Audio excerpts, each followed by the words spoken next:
Chapter 5. The Lineup. By the time Katie Diaz reached her later teenage years, the surf breaks around La Libertad no longer felt like places where she was learning to belong. They had become places where she was expected to perform. That shift changed the emotional atmosphere around surfing in ways that are easy to misunderstand from outside. The change wasn't from fun to obligation, it was more complicated than that. Surfing remained the most genuinely alive she felt on any given day. But the structure of expectations surrounding it had changed. People began expecting things from her.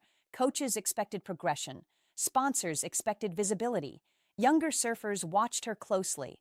Family members quietly hoped surfing might create opportunities beyond what previous generations had experienced. Katie rarely spoke openly about pressure. She treated it the way she treated physical pain from reef cuts, acknowledged internally, not dramatized, moved past as quickly as possible. But people close to her noticed how seriously she treated competition preparation. She trained harder before regional events. She paid closer attention to nutrition. When contests approached, her mood became quieter and more inward, conserving energy the way experienced athletes learn to conserve it, not for the physical demands alone, but for the concentration that high-level performance requires. How the ocean teaches surfing is unusual as a competitive environment because athletes train and compete directly inside conditions they cannot control. A basketball court remains consistent within the rules that define it. A running track is the same length regardless of the weather. A swimming pool does not suddenly change shape halfway through competition.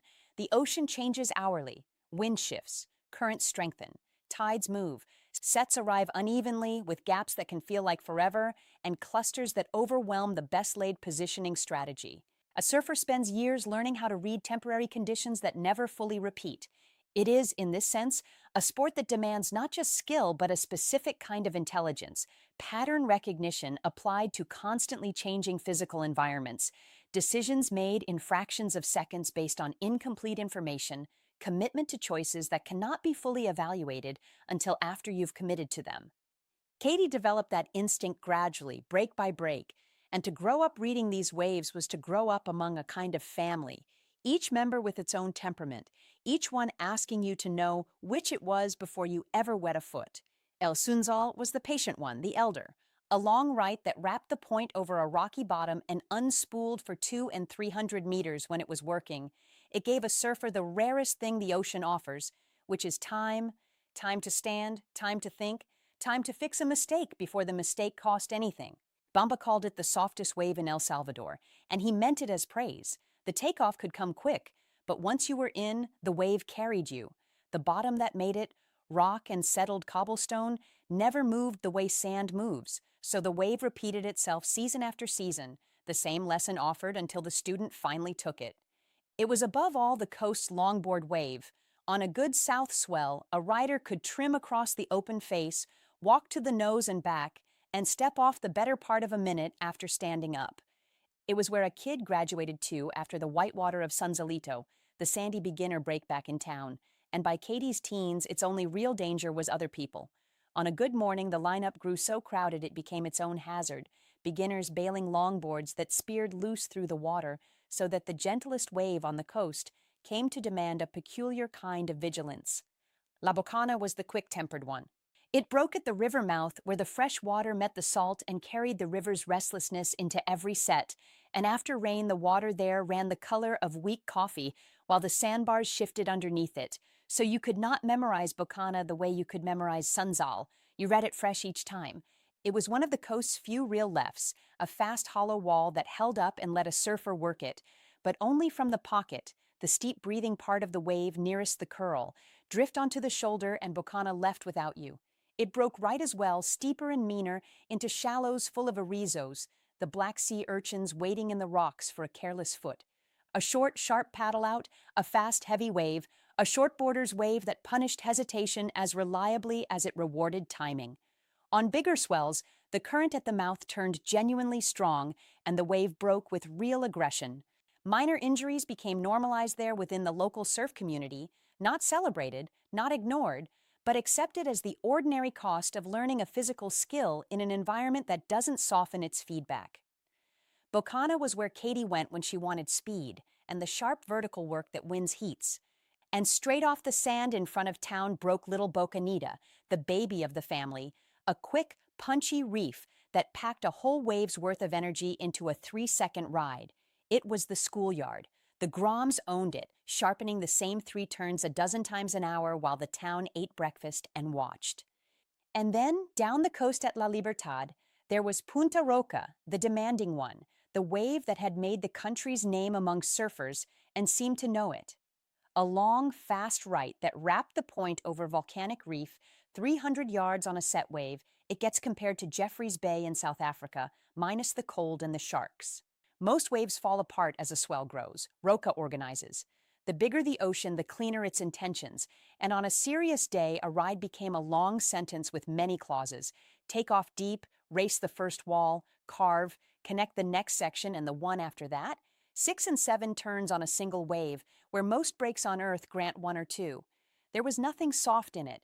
The bottom was stone, the shallows held their own urchins, and getting in and out meant the rock dance across the boulders that took skin from anyone who grew casual about it. Roca rewarded commitment and positioning above all else. The best rides came from taking off in a precise spot that wasn't obvious until you'd been in the water enough times to feel it, and a surfer who hesitated missed the section entirely. You did not paddle out to Roca to relax. You paddled out to learn something about yourself, and the wave told you the answer whether you had asked for it or not. Katie treated it the way you treat a teacher who can still hurt you, with her whole attention every time. What tied the family together was the wind. At dawn, the air came off the land and held the water still and glassy. Every wave a clean pane standing up in the early light. By the middle of the morning, the onshore came up off the ocean and rumpled all of it. So the coast lived before sunrise, the surfers in the water before the light was, which was its own kind of education, and one not everyone on this coast got to have. For all that the ocean defined the country, most Salvadorans could not swim, and the sea that fed the tourism campaign drowned its own people at a rate that quietly dwarfed the homicides El Salvador had become famous for. To grow up the way Katie had, reading the whole family of waves by name and mood, at home in all of it, was rarer than the postcards ever suggested. One of the qualities coaches increasingly admired was how composed she seemed in difficult conditions. Not reckless, she was not a reckless surfer, which is an important distinction. Recklessness is a form of inattention. What she showed was something else, focused commitment.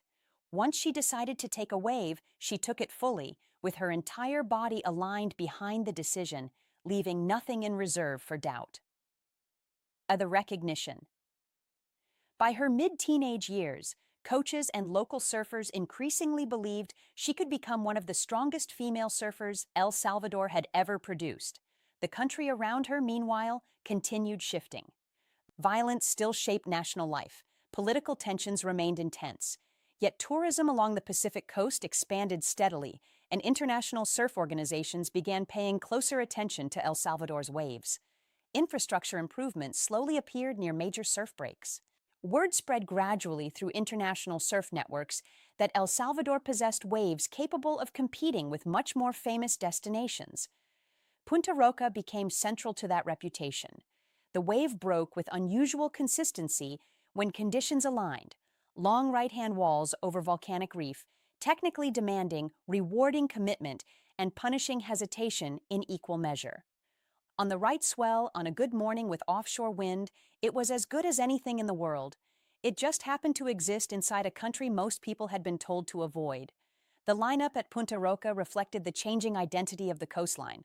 Local fishermen occasionally watched from shore, while tourists from California, Brazil, Australia, or Europe paddled into the same water beside Salvadoran teenagers who understood exactly how good those waves were because they'd been surfing them their whole lives. English mixed with Spanish in parking lots and surf shop. The transformation created optimism, but it also produced quiet concern among some longtime residents. A fisherman could resent rising costs along the coast, while appreciating that surfers bought lunch from his wife's restaurant every day. El Salvador's transformation rarely moved in clean emotional directions.